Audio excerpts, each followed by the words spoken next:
To enter this month's giveaway of the Windows $10 gift card, all you have to do is stay subscribed to the channel. That is all. Good luck guys and enjoy the video.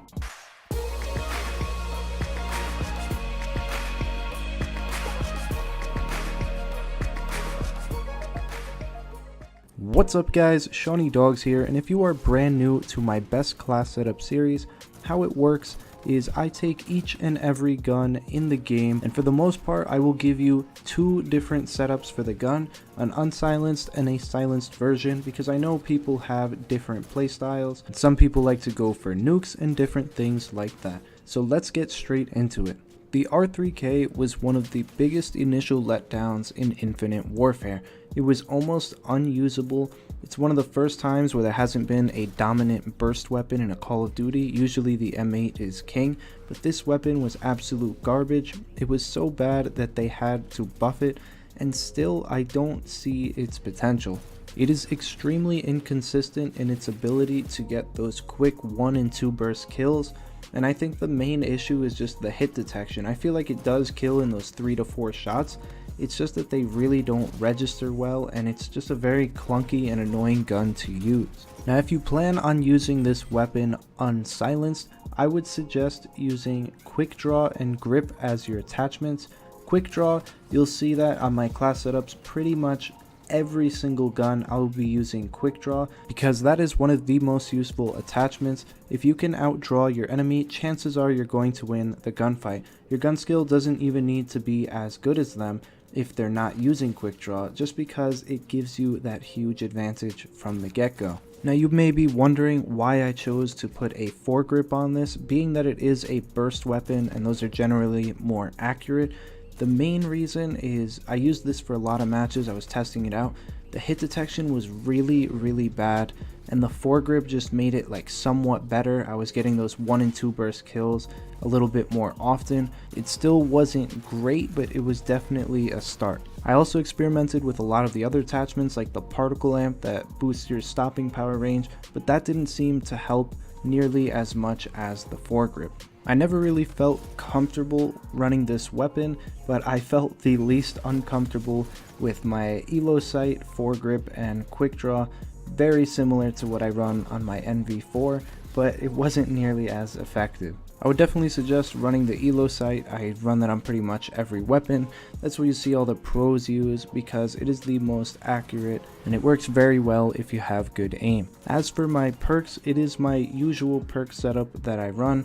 First off, I use Synaptic with propulsion, and the main reason for that is I have an elite controller, basically a scuff, but if you do not have one, I would suggest running phase shift for the FTL, because you'll find a lot more use out of it. If you don't have a scuff, propulsion's really not that useful, because you can't make use of aiming while you're in the air. So I actually run 2 perk ones. The first one, very important, probably the second most important perk in the entire game, is Ghost, because everyone uses UAVs. You want to stay off the radar as much as possible. The second is Overclock, because you get either phase shift or rewind very quickly, and when you're using Overclock you can get them faster than a minute, and these will save your life a lot. For my perk 2, I run Hardline because I use rewind, so every time you rewind you get full ammo. So if you're using anything other than that, you'll definitely want to use Scavenger instead of the hardline that I use, or you will run out of ammo.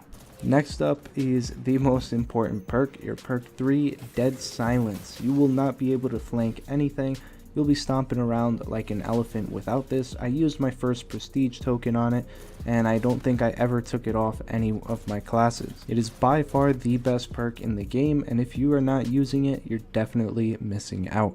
Looking back on it now, I waste 2 points on my class, 1 on that elo sight and 1 on the bubble shield. For this particular gun, I would recommend taking those off and putting on stock, a third attachment, because this gun just really doesn't cut it. You need every advantage you could get, and I would pre-aim a lot of corners with this. Moving on to the silence class setup for this weapon, the only thing I changed was I switched out the grip for the silencer.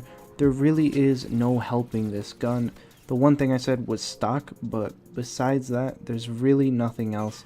It's just, I mean, it was doomed from the start. The gun is just not very good. I don't know what they did to it, but at least when you put on the silencer, it still feels exactly the same. I didn't feel as if I was getting any more hit markers, and the hit detection seemed very similar, if not exactly the same. As far as variants go, I would use the epic variant for this weapon just because it changes it completely and makes it less of a piece of garbage. But for like actual variants of the gun that don't change it completely, honestly they are all terrible except for the common variant. It is called Counterbalance, and what it does is it reduces your recoil.